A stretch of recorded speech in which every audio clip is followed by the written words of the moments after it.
बिस्मिल्लाहिर्रहमानिर्रहीम। अस्सलाम वालेकुम नाज़रीन, मेरा नाम रमज़ान जट। आप देख रहे हैं मेरा यूट्यूब चैनल। वीडियो में आगे बढ़ने से पहले आपसे दरख्वास्त है कि अगर आपने अब तक मेरा चैनल सब्सक्राइब नहीं किया तो बराए मेहरबानी सब्सक्राइब के बटन को हल्का सा पुश कर दें। मैं आपको यकीन दिलाता हूँ कि ये आपका फैसला गलत साबित नहीं होगा और आपकी मालूमात में कोई ना कोई इजाफा होगा।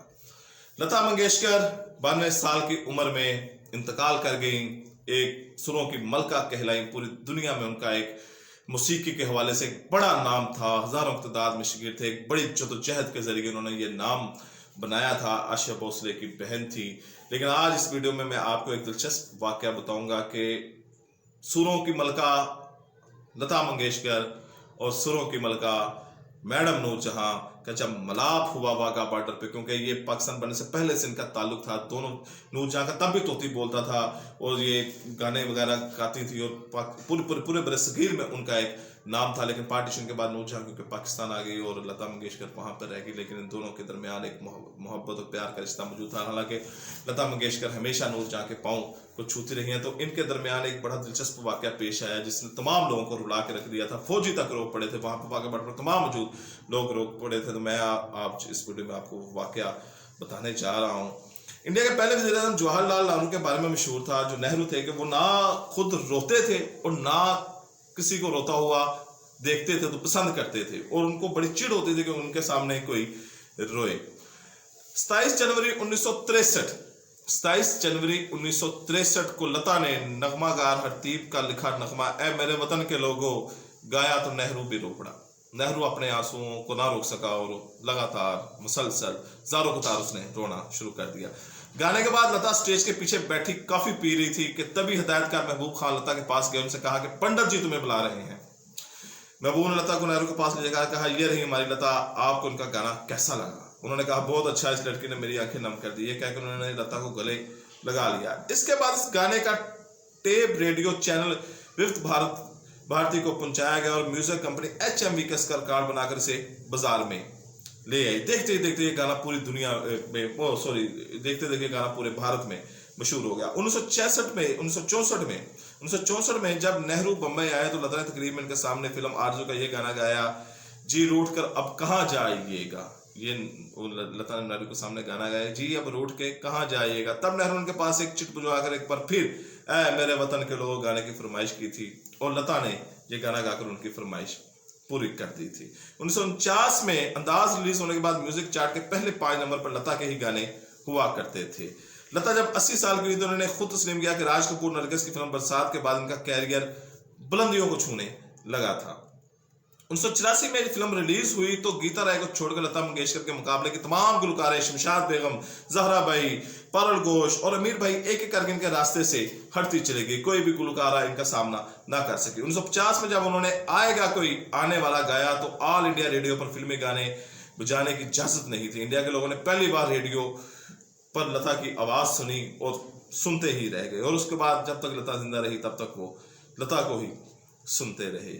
पुर्तगाल के इस वक्त पुर्तगाल के कब्जे में था, लेकिन 1961 में जाकर गोवा पुर्तगाल के कब्जे से आज़ाद हुआ था। गोवा उस वक्त क्योंकि पुर्तगाल के कब्जे में था, और 1961 में ये गोवा जो था ये पुर्तगाल से आज़ाद हुआ था। मशहूर क्लासिकल गुलकार पंडित सजराज एक दिलचस्प वाकया सुनाते हैं।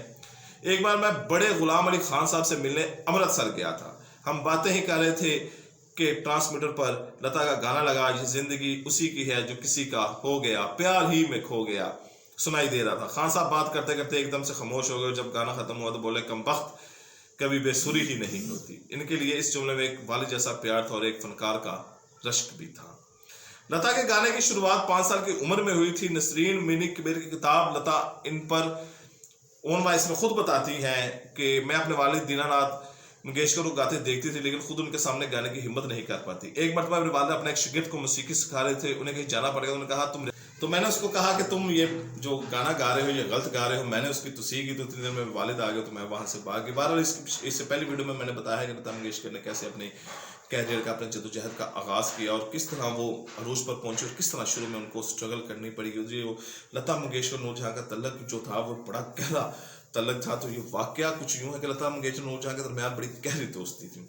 मुल्क की तकसीम के बाद नूरजहां पाकिस्तान आ गई, लता मंगेशकर हिंदुस्तान में रह गई। 1952 में 1952 में जब एक बार लता अमृतसर गई तो उनका दिल चाहा कि नूरजहां से मुलाकात की जाए, जो कि सिर्फ 2 घंटे की दूरी पर लाहौर में रहती थी। लता ने नूरजहां को फोन किया और 1 घंटे तक बात होती रही। बाद में दोनों ने वाघा सरहद पर मुलाकात करने का फैसला किया। मशहूर मौसीकार सी रामचंद्र ने अपनी जो ऑटोबायोग्राफी है उसमें ये वाकया दर्ज किया है कि मैंने अपने ताल्लुकात का इस्तेमाल करते हुए ये मुलाकात उस जगह कराई जिसे फौज की जुबान में नो मैन लैंड कहा जाता है, कि यहाँ पर कोई नहीं आ सकता। उस जगह पर यह मुलाकात कराई। जैसे ही नूरजहां ने लता को देखा वो दौड़ती हुई और लता को जोर से गले से लगा लिया। नूरजहां ने दूर से देखा कि लता आ रही है तो एक फर्द जज्बात में इतनी इमोशनल होगी कि भागी हो जाके लता को गले से लगाया। दोनों की आंखों से आंसू बह रहे थे और तमाम वहां पर लोग मौजूद जो थे, इर्द गिर्द फौजी थे या दूसरे लोग मौजूद थे, वो भी ज़ारों को तार रो रहे थे कि ऐसी एक जज्बाती मुलाकात थी। नूरजहां ने लता के लिए लाहौर से मिठाई और बिरयानी लाई थी। नूरजहां के शोहर भी उनके साथ थे और लता के साथ उनकी बहनें ओशा और मीना भी उस मौके पर मौजूद थी। लेकिन ये जो तल्लुकात था, क्योंकि एक लंबे अरसे बाद मिली थी और इकट्ठा उन्होंने काम किया हुआ था, एक दोनों का बड़ा इकट्ठा नाम था। लता मंगेशकर जब भी मैडम नूरजहां को मिलती थी उनके कदम छूती थी, उनके पाँव को छूती थी, उनके घुटनों पे हाथ लगाती थी।